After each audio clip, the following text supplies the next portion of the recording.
Hello everyone, my name is Wei Chen and I'm the Director of Healthcare Unit in Banking Materials Corporation from Taiwan. In the past 2 years, we're all suffering the global pandemic influence and I hope everyone is healthy and safe. This year, we will participate in EWMA conference in Paris on 23rd to 25th of May. This is our first time to attend this most important annual event for wound care field, and I am very pleased to let you know we also will have our first symposium to share clinical practice for our CMO system. It's our honor to have Dr. Ari to share his valuable experience to using the CMO system on chronic wound treatment in Malaysia. Dr. Harris serves in Kuala Lumpur Hospital and is devoted to wound care related research for many years. He's well known as an expert at wound care field and he is Chairman of Wounds Malaysia and Head of Consultant Wound Care Unit Department in Kuala Lumpur Hospital. We're so excited to have this opportunity to meet our everyone in person again. Welcome to our booth. Enjoy our Cellular Symposium. Hope to see you soon. A very good day to everyone.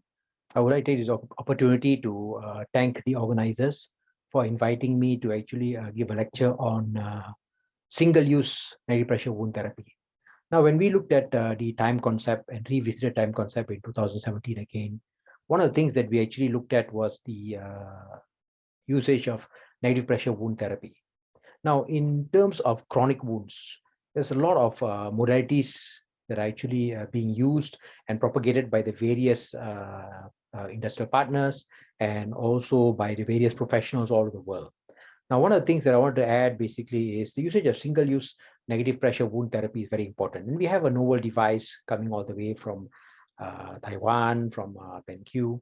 And this particular product was actually used in Kuala Lumpur Hospital to actually look at case series of a few patients, which I'll be presenting during the EWMA meeting, the European Wound Management Association meeting in Paris, France, this year, 2022.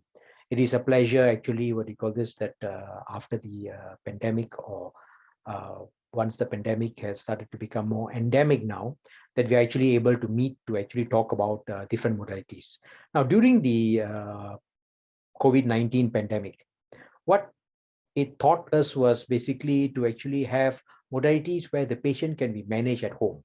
Now, single-use negative pressure wound therapy is something of a novel device, whereby you can actually put it onto the patients, it can absorb the exudate, it can help in terms of wound improvement, wound healing, and also in terms of wound closure.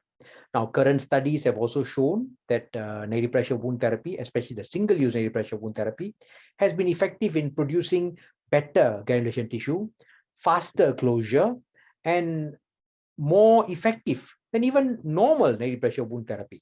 So some studies actually have shown that. So, but it all boils down to the amount of exudate that you actually, absorb. Because the thing is, if it's mild to moderate, we can use these single-use negative pressure wound therapies. And these therapies are quite efficient in the sense that the patients can be at home. And we can actually go and visit them at home in terms of home nursing per se. And this actually reduces the risk of them getting COVID-19 or even other kinds of infections. If you actually leave the patient in the ward with the full-fledged negative pressure wound therapy device, what actually happens is the patient can get cross-reaction. They can get cross-infection. So if you look at the infection control, it's like a nightmare. And in some cases, such as in ICUs and also in high dependency wards and all that, there's a lot of chronic infections or even acute infections which are refractory. So you've got a lot of MROs and also multiple resistant organisms. Now, all these organisms are actually quite florid in the specialized units. And that's why basically keeping them in hospital for such a prolonged period would be a big problem. And that can actually cause a problem in terms of managing these patients. So what COVID has taught us is basically try to actually send them back home, use what you call is different kinds of modes in terms of actually visiting them, in terms of having discussions with the healthcare professionals, the caregiver, the patient, and also the consultants and the nurse consultants. So this is very important. So I will hope that what you call is you will join us for this lecture. And I hope you have a wonderful meeting. Thank you very much. And stay safe, everyone.